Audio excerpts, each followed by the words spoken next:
I'm going to call the North Smithfield School Committee meeting to order of March 20th, 2018. Clerk, please call the roll.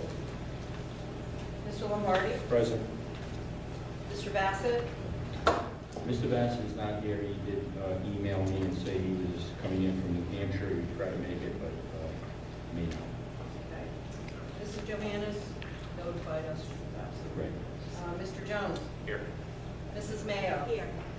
Mrs. Nato? Notified us that she was Yes. out of town. Mrs. Vaughn?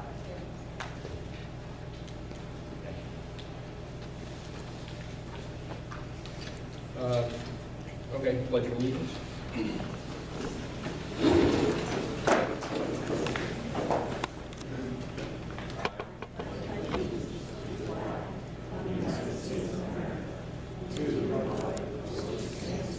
One nation, under God, indivisible, with liberty and justice for all.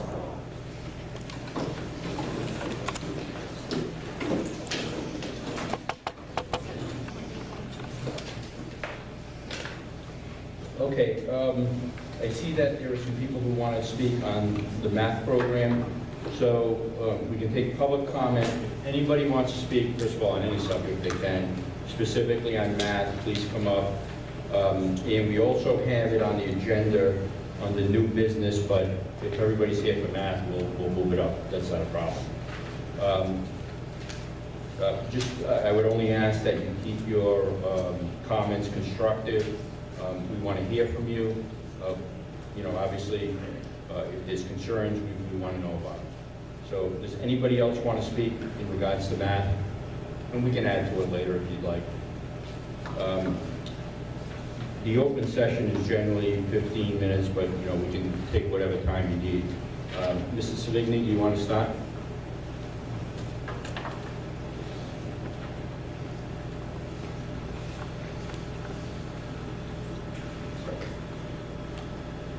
Good evening.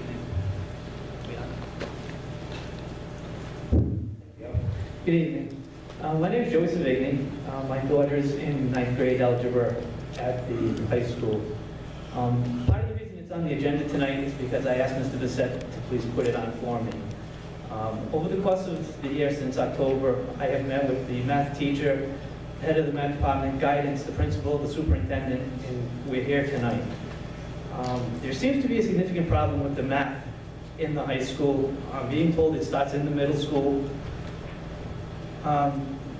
First quarter, she got a 63 average. I was told that she was going to get peer tutoring, she was going to get help. Second quarter starts rolling around towards the end. We now have a 55 average, still no peer tutorer. There's been a couple of meetings in that time frame. It was only after meeting with Mr. McGee that she actually finally got a peer tutorer about 3 weeks ago.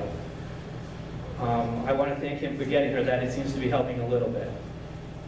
The problem is it's not just her that's having this issue. When you talk to other parents and you talk to other kids in my class, everybody is struggling. Everybody's having a hard time with this program. There just doesn't seem to be any help. She does homework 2 to 3 hours a night. She fails almost every testing quiz. She studies for them. She stays after school. She does retakes, and she still fails those too. I'm just wondering why this is the only math that we're offering these kids. Why there's not a financial math program or a business math program or some other math program that we can put these kids into so that they're not struggling. She's to the point now where she doesn't even want to do math because it kind of feels like it's a waste of time. I'd like to be able to speak after I hear what everybody else has to say, if that's possible. I'd like to let her speak and tell you guys how what her thoughts are on what's going on. Sure. I mean, I'd like, if you want to have her speak now or later. Or... She's on the list, I believe, after me anyway, so Courtney. Yep. Courtney?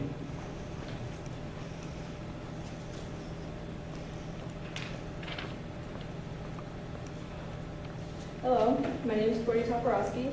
I'm a student at North Smithfield High School, and I'm in Algebra I. I study about 2 to 3 hours per day doing my math homework. That also adds on another hour that I'm actually doing the homework.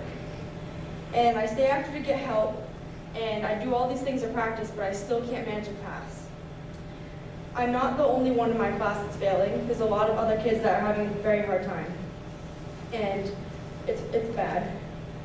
I mean, why can't we like cover math topics like financial math in the lower grades rather than algebra? Like, we're gonna use it. I've been told I need this math to get into college, but how am I supposed to get into college if I have a 54 average? I have just about given up because I try so hard and I put in so much effort, but I still can't grasp the concept. Thank you for your time. Thank you.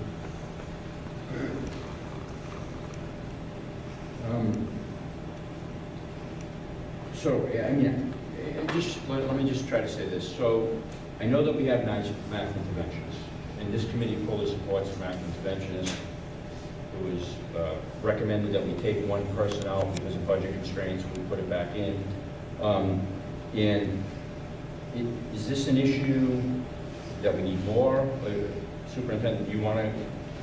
Well, we have one more person. Let's do that. Yeah. All right, so is it Hillary Melnick? Yes. So, Hello, everyone. My name is Hillary Melnick. I also have a freshman son in the high school here. He struggles with math as well. He's actually in Courtney's class. Like Joey said, you know, we've met with the teacher, we've met with guidance, I've met with, superintendent, and we've talked about this before, and it's math across the board. I'm not here just for my freshman son, but I also have a fourth grader who has struggled with math. And last year, him not having a math interventionist made it worse for him. So this year they did give him an interventionist, but he is still so far behind in math that he now has an IEP. And that was just granted to him after me fighting for 3 years to get him one. So that's another problem, but we'll discuss that at another time. The math is a real problem for these kids. I have spoken with many different parents and students who have said that, you know, when we go to class, you know, they're teaching this reverse math. So my son comes home, his homework is to sit there and look at a video that the teacher puts on YouTube for them to look at it, try and take notes, and then go back to class and learn it. But from what these kids are telling us, the teachers really aren't teaching it in a way for them to understand it even when they're asking questions. It's hard for them, you know, my son has said to me, Mom, I've tried, you know, I said, why don't you stay after? He says, Mom, when I stay after, the teacher doesn't really help me. I just sit there and she puts a problem on the board and says, okay, figure this out, and that's it. There's really no one-on-one intervention. So as part of his 504 plan, which we just revisited, we've tried to put tighter constraints in there for teacher check-in, for him to get peer tutoring, and it's just very difficult to hear that all of these kids who are supposed to be enjoying high school and getting a good experience out of this are struggling so much that it's taking them 2 to 3 hours a night just to try and do homework, mostly in math, that they're still failing in. They're doing credit recovery for these kids, and that, to me, I understand that we're trying to help the kids learn to be successful, but piling that on top of what they're already trying to do and still not be successful, how is that helping them? It's tragically hurting them. And to make kids be discouraged to not even want to go to class because they're doing so poorly is just a problem for them. So I just wanted to make you well aware of what these children are dealing with and what we're seeing as parents. Thank you. thank you.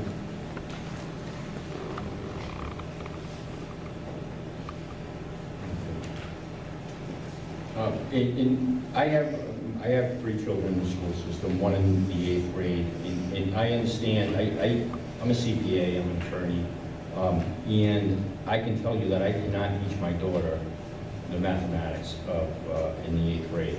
It's just a totally different concept. All I'm going to do is discourage her or provide her, the answer will be right, but provide it in a different manner. So I fully understand, but I mean, I believe the state keeps on changing the curriculum on us and teaching different ways. We need to resolve that internally for our district. I agree with you. And hopefully we're going to hear how we do that. But I feel everybody's pain in here. Good evening. My name is Claire Arnold. I'm the Assistant Superintendent, and I saw that math was on the agenda. I didn't know exactly what the situation was, but I did prepare something just to talk about where we were, where we are, and I also asked Mr. Yaw to join me and talk about a little bit where we're going in the future with math.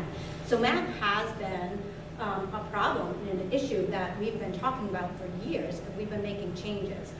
There's definitely been a lot of state mandates, and there have been state changes, and there's standards changes that we've had to contend with over the years. So in the past 5 years, North Smithfield we have made some significant changes to our K-12 mathematics continuum. The changes have improved student achievement. However, there's absolutely still work to be done, and we will continue that work.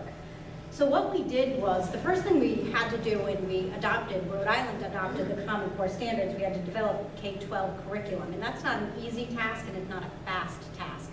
So we definitely developed the K-12 curriculum to align to the Common Core Standards. And the state adopts those. We don't have a choice. We implement what the state adopts.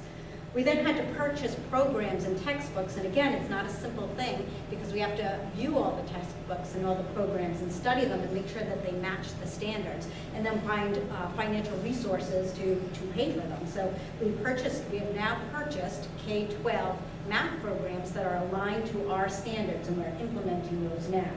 Teachers have participated in a variety of PD, professional development sessions over the last few years, strategies in teaching math, guided math, standards-based instruction, using technology to deliver or assist instruction, and also assessment literacy. We've developed standards-based unit assessments, and we analyze that data to inform our instruction, what we have to do in the future to improve instruction. And we have also implemented just recently the 4 math interventionists in grades 3 through 8. We've also added in the last couple of years some math support classes at the high school. So I was glad to hear we have a 4th grader that can receive math intervention now. And last year we didn't have it. We didn't have a 3rd grade math interventionist. And I do thank the school committee for your support, because we have been talking about it for years, and the importance of having a K-12 system of support. We don't wait until Algebra I, where our kids are really struggling, that in 3rd grade if we give them the intervention and the support. And then again in 4th grade, because math, we all know math builds on itself. Specifically for high school and for freshmen, what we have in place, and again, we always want to expand and extend and refine, but we do have, students are able to currently take pre-algebra, Algebra I, geometry, and honors geometry. Struggling students can take a math support class, and that's a full class all year long. So twice a day they'd have math. They'd have maybe Algebra I for one period, and then a support class for another period, whether it be retaught or pre-taught some of the standards, or just have extra time to do the work. We did have the Freshman Math Academy this summer. It's something that I would like to extend, refine, expand, but it was, students came in the summer, it was voluntary, that they could come in and be pre-taught some of the math standards before the first day of school. Our teachers do stay for extra help after school. We have some online resources, and we're always trying to expand the resources that students can access at home. Students are allowed to retake tests, and students can use some online modules for credit recovery. And so if a student does fail, that there is a way that you just don't fail for the year. If you fail for the semester, it doesn't mean that you just failed for the year. That there is a credit recovery. And we are starting peer tutoring, and we would like to expand that. And so that's what we've been doing, but we also know that we want to extend what we're doing and continue making progress. But we are making progress in student achievement, but it's slow and it's steady. And the tricky thing with math is that it builds on itself, and because we didn't have a K-12 system of support over the years, because we didn't have the math interventionists, we just didn't have it. And so I'm thrilled that we do now, but we have to continue to expand our resources and supports. I did ask Mr. Yaw to come, if you don't mind, to come up, because there are a few things that we are doing next year to help us extend and refine what we're doing in our supports.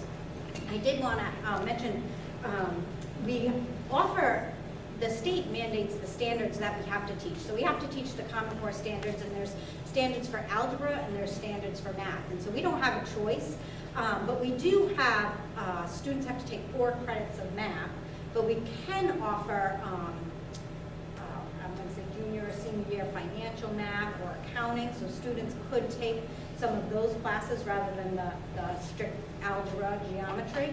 And we also have, we're going to be changing some of our course offerings for next year. So do you mind speaking to that a little bit and how students would choose which course to go?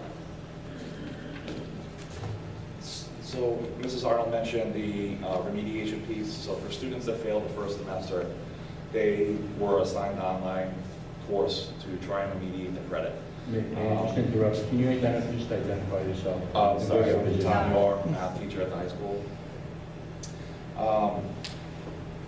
Moving forward, we're hoping, well, we are going to institute an Algebra I course that is broken up over the course of 2 years.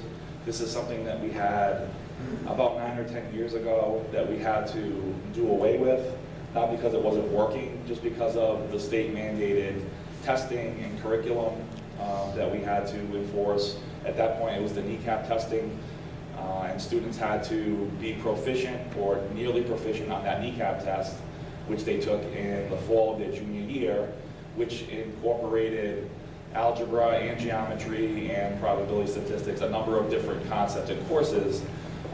And students that were in that program of taking Algebra I over the course of 2 years, their freshman and sophomore year, wouldn't get to the geometry portion of that, so there was no way that they would be successful for that test. So at that point, we did away with that curriculum.